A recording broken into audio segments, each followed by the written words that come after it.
Eu preparei 5 questões com conceitos muito importantes. Vem resolver comigo. Resolvendo questões, uma forma de aprender a hanseníase. Questão 31. Qual exame na hanseníase mede limiares sensitivos para dor e temperatura?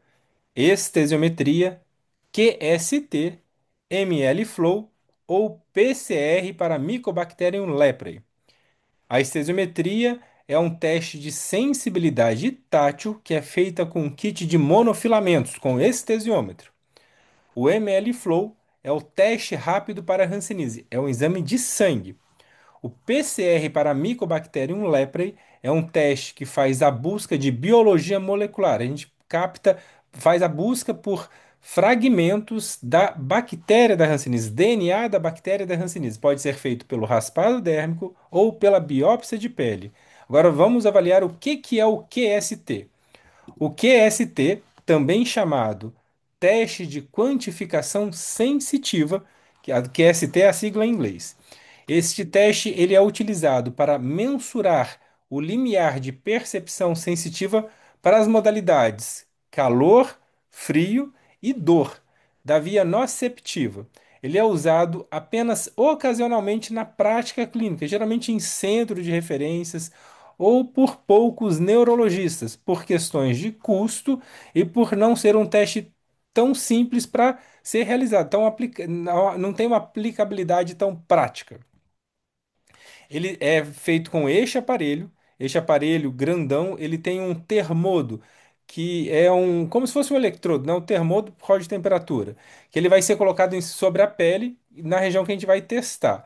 A gente testa geralmente a pele normal e a periferia dessa pele, ou a lesão, a região contralateral, e a gente vai estimulando com a temperatura, e vai aumentando a temperatura ou diminuindo a temperatura de 1 a graus Celsius por segundo.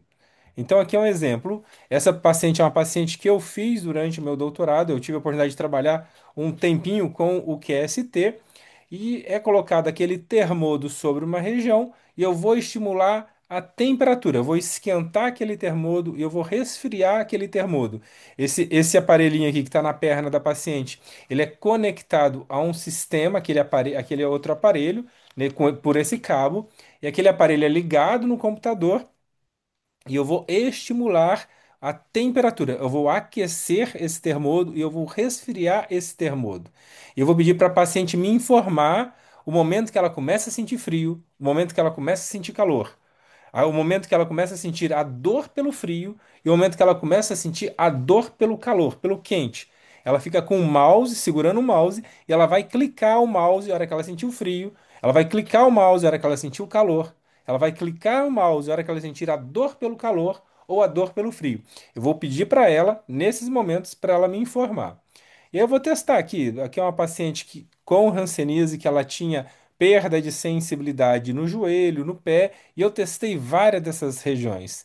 No braço também, essa paciente, é uma paciente com hanseníase, ela tinha uma perda de sensibilidade, tinha uma mancha hipocrômica aqui na região do braço. Na verdade, é uma mancha eritematosa, dá até para ver a borda da lesão aqui. E esse sistema de computador, ele vai me formar um gráfico. E eu vou ver aqui quando a paciente me informa, ela está aquecendo, ela sente. Então, o limiar aqui do lado esquerdo é um limiar de uma área normal. Já na área da hanseníase, veja só como aquele limiar aumenta. Ela demora mais, eu preciso estimular mais o calor, eu preciso estimular mais o frio para ela reconhecer naquela região. Ou seja, eu consigo demonstrar de forma objetiva qual é a perda de sensibilidade térmica naquela região. E aqui também é a mesma coisa, quando eu vou fazer o limiar para dor, a dor para o calor, a dor por frio. O gráfico aqui vermelho é para o calor, o azulzinho é para o frio. Então, na área normal, quando a paciente começa a sentir a dor pelo calor, ela está aqui em cerca de 40 graus. Quando ela vai sentir na área normal, né? Na área com lesão de Hanseníase, eu preciso chegar próximo aos 50 graus para ela sentir dor. Ou seja, eu preciso aquecer mais para ela sentir dor. Por que que isso é importante? É bem possível que essa paciente possa ter uma queimadura naquela região e não perceba, porque ela tem perda do limiar de sensibilidade para a temperatura na lesão. Então, o QST serve para avaliar de forma objetiva qual que é a perda de resposta para a temperatura, para o quente e para o frio, e para a dor para o quente e para o frio. Então, o exame da Hanseníase que mede esses limiares sensitivos para dor e temperatura é o QST. Qual é o método de detecção e identificação de biomarcadores lipídios específicos na Hanseníase? Fred do céu, o que que é isso? Então vamos lá. O teste da histamina é um teste para avaliar desautonomia na hanseníase. A gente vai avaliar o reflexo dos vasos cutâneos, dos vasos dérmicos à histamina. Não é esse o biomarcador lipídio. A alizarina e a pilocarpina são testes para avaliar as vias sudomotoras, a produção de suor. E o teste de impregnação de tira sortiva é a resposta correta. É um teste. Opa, perdão. É um teste que ele é feito na lesão e também numa pele sem lesão de pacientes multibacilares. Esse teste ele não foi testado em pacientes paucibacilares. Ele não é diagnóstico, é um teste que demanda uma tecnologia muito avançada, então ele não tem prática clínica. Isso é feito em pesquisa. É uma tecnologia complexa e dispendiosa, muito cara esse teste aqui, para a questão de pesquisa. Então, esse teste de biomarcador lipídio é um teste que chama técnica de impregnação em tira sortiva. Paciente multibacilar, geralmente virchoviano ou dimorfo virchoviano, vai colar uma fita adesiva na pele, vai tirar aquela fita e vai fazer a leitura no laboratório para ver se tem biomarcador lipídio específico da bactéria da Hanseníase. Para fins para eles, esse é um teste de laboratório que não tem tantos fins práticos. Outra questão, questão 33. Assim como a hanseníase pode provocar formigamento na região escapular. Qual dessas alternativas? Meralgia parestésica, notalgia parestésica, hérnia lombar ou síndrome da cauda equina? Vamos ver cada uma dessas aqui. Meralgia parestésica. O que que é a meralgia parestésica? É a dormência, formigamento, a dor, geralmente na coxa, na lateral da coxa. E acontece por causa da compressão desse nervinho aqui, ó. Compressão do nervo cutâneo femoral lateral. Esse nervo cutâneo femoral lateral, ele pode ser aqui na região da topografia do ligamento inguinal, ele tem uma compressão. E aí naquele trajeto de inervação do nervo cutâneo femoral lateral, o paciente vai ter dor, vai ter choque, vai ter dormência. E geralmente é nessa região, na lateral da coxa, o paciente ele vai ter uma sensação estranha na pele. E isso pode ser muitas das vezes confundido com a hanseníase, é um importante diagnóstico diferencial. Já a notalgia parestésica é a compressão de ramos cutâneos dorsais. Um nervinho que sai da coluna e vai para a pele, ele pode ser pinçado nas costas. E aí o paciente vai ter naquele trajeto, naquele dermátomo, uma sensação de formigamento, de pinicação, uma coceira, uma irritação contínua. É aquele paciente que vai viver coçando as costas. Ele coça, coça, coça tantas costas que ele vai ter escurecimento da pele e, e também liquenificação. A pele vai ficar mais grosseira e geralmente o lugar mais comum é na região escapular. Isso pode ser por causa de uma compressão de uma hérnia de disco, pode ser simplesmente por causa de um bico de papagaio, pode ser por um desvio de coluna, vício de postura. O que eu sempre falo para os meus pacientes: alongamento, fisioterapia, pilates, procurar um ortopedista para fazer uma avaliação da coluna, que é muito importante. Hérnia de disco. A hérnia de disco nada mais é do que o deslizamento do disco vertebral, que é um travesseiro que separa as vértebras, os ossos da coluna. E quando a gente tem aquele deslizamento, eu vou comprimir, eu vou apertar um nervinho que passa ali. E aí o paciente vai ter dor, geralmente, naquela região. E aí a hérnia de disco, ela pode ser na região cervical, o paciente vai ter essa dor irradiada para os braços, pode ser torácica, o paciente vai ter uma dor geralmente ali nas costas mais alta, pode ser lombar, o paciente vai ter uma dor mais baixa na região lombar ou nos glúteos ou mesmo irradiando para as pernas. E a síndrome da Cauda-Equina é uma condição bem grave, não é tão comum, e o paciente ele vai ter uma compressão nervosa ali do final da medula, que parece cauda de cavalo, então por isso o nome de cauda equina. Essa compressão geralmente acontece aqui, ó. A gente tem um disco vertebral, desliza ali, e aí o paciente vai ter uma compressão da medula espinhal ali no término dela, na região que é chamada de cauda equina. Então a resposta, assim como na hanseníase, pode provocar formigamento na região escapular, anotalgia parestésica, meralgia parestésica na coxa, hérnia lombar é mais baixa. Se fosse hérnia da região torácica, até aceitaria, mas lombar não.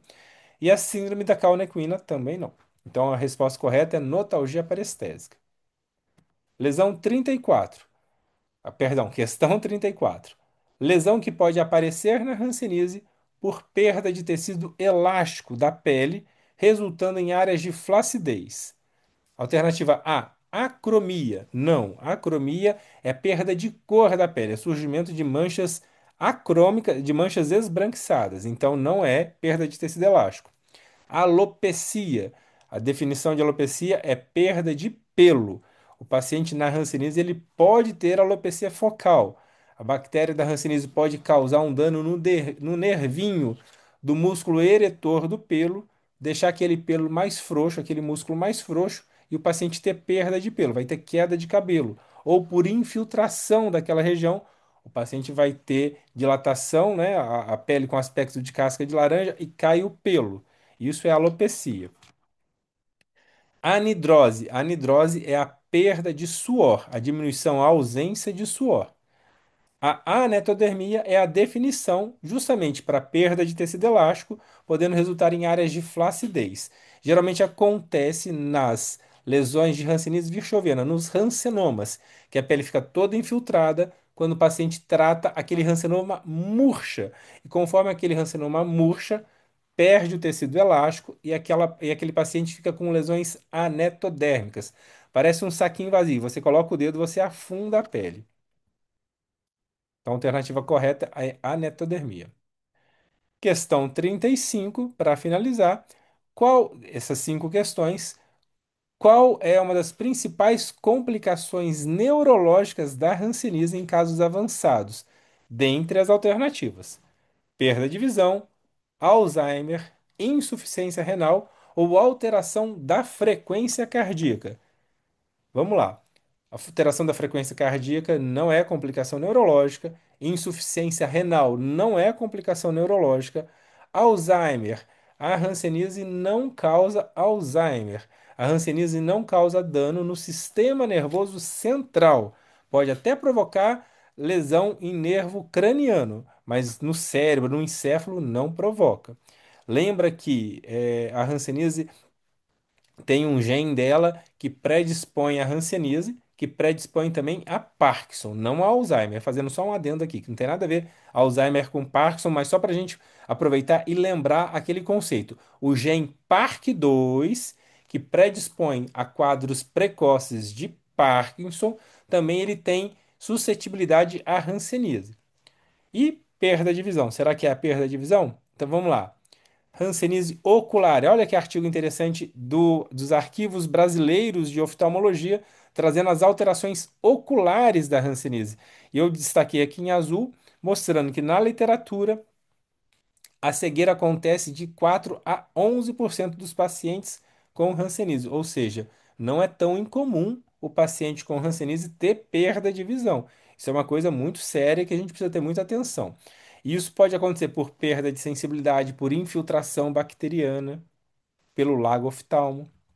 Esse é um outro artigo também dos arquivos brasileiros de oftalmologia que traz que várias alterações oculares acontecem por causa da hanseníase. Perda de sensibilidade da córnea, madarose, que é a perda de sobrancelha e a perda de cílios, lago oftalmo, comprometimento do nervo facial, o paciente tem fraqueza da musculatura orbicular e o paciente não vai conseguir fechar a pálpebra, ficando uma fenda, catarata, uveíte e opacidade da córnea. E olha só que coisa interessante assim e alarmante. A Organização Mundial da Saúde estima que a hanseníase seja a causa de cegueira de 50 a 100 mil pessoas em todo o mundo. A hanseníase é a segunda causa infecciosa que mais provoca cegueira no mundo. A hanseníase só está atrás de, de tracoma, que é uma conjuntivite causada por uma outra bactéria, que é a clamídia. O tracoma está em primeiro lugar, a hanseníase está em segundo lugar como causa infecciosa que mais provoca cegueira no mundo. Então, uma das principais complicações neurológicas da hanseníase em casos avançados para essa questão é a alternativa A, perda de visão. Como considerações finais para estas 5 questões, é importante conhecer os exames complementares, saber usar esses exames, avaliar a sua disponibilidade e também conhecer os diagnósticos diferenciais da hanseníase. Lembrar que as complicações oculares da doença são responsáveis por alguns aspectos mais dramáticos da hanseníase. Por quê? Porque a perda de visão, somada ao déficit de sensibilidade tátil, é o que dá muito prejuízo no paciente, porque vai incapacitar esse paciente, vai isolar esse paciente, vai tirar a independência desse paciente. Esse paciente ele não vai conseguir cuidar de si. Imagina só, um paciente com fraqueza, com perda de sensibilidade, com cegueira, ele vai ter o autocuidado? Dificilmente. E esse paciente vai ter até mesmo dificuldade de se autossustentar, porque ele não vai conseguir trabalhar. Finalizo essas 5 questões, mais uma vez convidando você a se inscrever em todas as minhas redes sociais, a deixar aqui nos comentários as suas dúvidas, o que achou dessas questões, conhecer esses exames complementares e lembre-se sempre de compartilhar com todos os seus amigos. Assine o sininho para não perder nenhum outro conteúdo.